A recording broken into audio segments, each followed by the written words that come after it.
त्यांनी शंकरांकडनं आत्मलिंग मागून आणलं आणि शंकरांनी ते आत्मलिंग दिलं. हनुमंत घेऊन आले. पाहतात तर काय, राम आणि सीता या दोघांनी तोपर्यंत एक दिव्य शिवलिंग बनवलेलं होतं. नुसतं बनवलेलं नव्हतं, त्याची स्थापना सुद्धा केलेली होती. स्थापन केलेल्या शिवलिंगाला चिन्मयत्व प्राप्त झालेलं होतं. प्रलय जरी झाला तरी ते शिवलिंग नष्ट होणार नाही असं शिवलिंग स्थापन केलेलं होतं. हनुमंतांच्या हातात आत्मलिंग, ते आकाशात, आणि खाली पाहतात तर काय, शिवलिंगाची स्थापना झाली. हनुमंत थोडे रागाने झाले आणि मला एवढं उड्डाण करून वेगाने पळायला लावलं. ज्या कामासाठी ते काम तर तुम्ही दोघांनी करून टाकलं. जानकी देवींनी तोपर्यंत त्या शिवलिंगाची पूजा सुरू केलेली होती. रामेश्वर ज्योतिर्लिंग म्हणून त्या शिवलिंगाची काय केली, पूजा केली.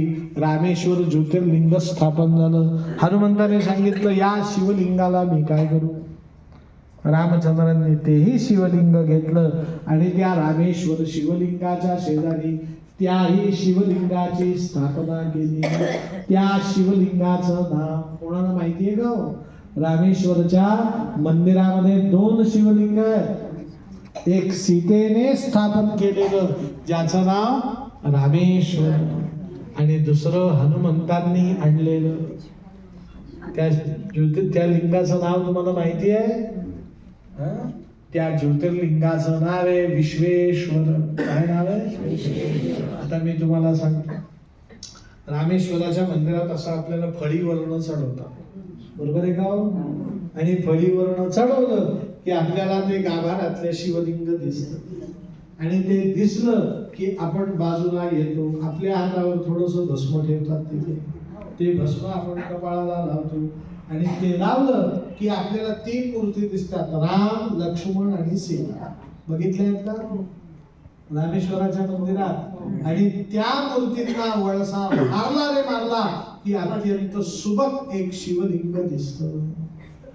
त्या शिवलिंगाचं नाव आहे विश्वेश्वर. काय नाव आहे? ते कोणी स्थापन केलेलं आहे? हनुमंतांनी.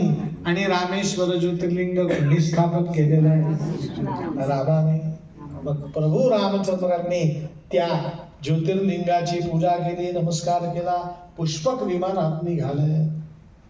जाताना शंकरांनी रामाला थांबवलं. म्हणे, रामा, याला काय अर्थ आहे? मला एकट्याला इथे ठेवणार, तू अयोध्येला निघून जाणार. आमच्या रामचंद्रांनी सांगितलं, बिभीषणा, आजपासून तू चिरंजीव.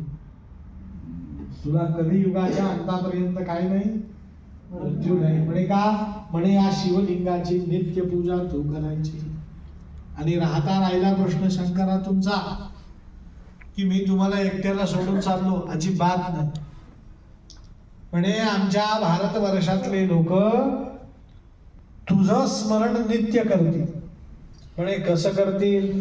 म्हणे ते काशीला ज्यावेळेस तीर्थयात्रेला जातील, काशीचं पाणी घेऊन घरी येतील, त्यावेळेस 2 पाण्याचे कलश आणतील. एक घरी ठेवतील आणि दुसरं कोणाला वाहतील? रामेश्वरला. अयोध्येजवळ सगळ्यात ज्योतिर्लिंग जवळचं कुठलं? वाराणसी. मग प्रभू रामचंद्र अयोध्येतल्या लोकांना सांगायचे, वाराणसीला जा, गंगा स्नान करा, गंगेचं पाणी भरा आणि कुठे नेऊन वाहा. मग प्रभू रामचंद्रांनी गंगेचं पाणी रामेश्वरला वाहावं आणि रामेश्वरच्या समुद्राचं पाणी गंगे काशी विश्वेश्वराला येऊन राहावं. तेव्हा काशी आणि रामेश्वराची यात्रा काय होते? पूर्ण होते. शिव महापुराणात सांगितलंय की रामेश्वर क्षेत्री, रामेश्वर आणि विश्वेश्वर या 2 लिंगांचं दर्शन घेतलं की रामेश्वराची तीर्थयात्रा पूर्ण होते. काय होते? या रामेश्वर क्षेत्राचं अजून एक महत्व आहे की पुण्यभू भारतवर्षामध्ये रामाच्या चरणचिन्हांचं दर्शन कुठेही होत नाही. काय सांगितलं मी? पण प्रभू रामचंद्रांच्या चरणांचं दर्शन हे फक्त रामेश्वर क्षेत्री होतं. कुठे होतं? तिथे रामपदम मंदिर आहे. कुठलं? त्या रामेश्वर क्षेत्री समुद्राच्या तीरावरती कधीही पर्वत नसतो, आणि पर्वत असला तर तो छोट्या स्वरूपात असतो, फार मोठं नसतात, कारण समुद्री वारे वाहतात ना. तर रामेश्वर क्षेत्री अत्यंत एक छोटासा डोंगर आहे, या हॉटेल एवढाच, 3-4 मजली. आणि या पर्वताचं नाव आहे गंधमादन पर्वत. कुठलं पर्वत? या गंधमादन पर्वतावरती प्रभू रामचंद्रांनी पहिलं पाऊल ठेवून लंका कुठे हे बघितलं. पशुपतीचं मंदिर कुठे आहे? संजय सिंगला मी आल्यानंतर विचारलं, त्याने सांगितलं आप 3रे मंजिल पे जाओ, आपको थोड़ा सा मंदिर दिखेगा. उंचावर जाऊन बघावं लागतात काही गोष्टी. मग प्रभू रामचंद्रांनी लंका गंधमादन पर्वतावरून पाहिली. तो गंधमादन पर्वतावरती प्रभू रामचंद्रांच्या पायाचा काय चिन्ह कसा आहे प्रत्यक्ष. आणि रामेश्वर क्षेत्राचं अजून वैशिष्ट्य आहे की पुण्यभू भारतवर्षामध्ये जिथे जिथे पंचमुखी महादेव, आपलं पंचमुखी हनुमंताचं मंदिर आहे ना, तो पंचमुखी हनुमंत, हनुमंताला 5 मुख आहेत, असं हनुमंताचं दर्शन प्रभू रामचंद्रांना फक्त रामेश्वर क्षेत्री झालं. कुठे? हनुमंतांनी परत कधीही 5 मुख प्रदर्शित केले नाहीत. रामेश्वर क्षेत्री अयोध्येला जाताना, आपलं रामेश्वर क्षेत्राहून लंकेमध्ये जाताना हनुमंताला 100 योजन मी समुद्र पार करेन याची काय वाटत नव्हती.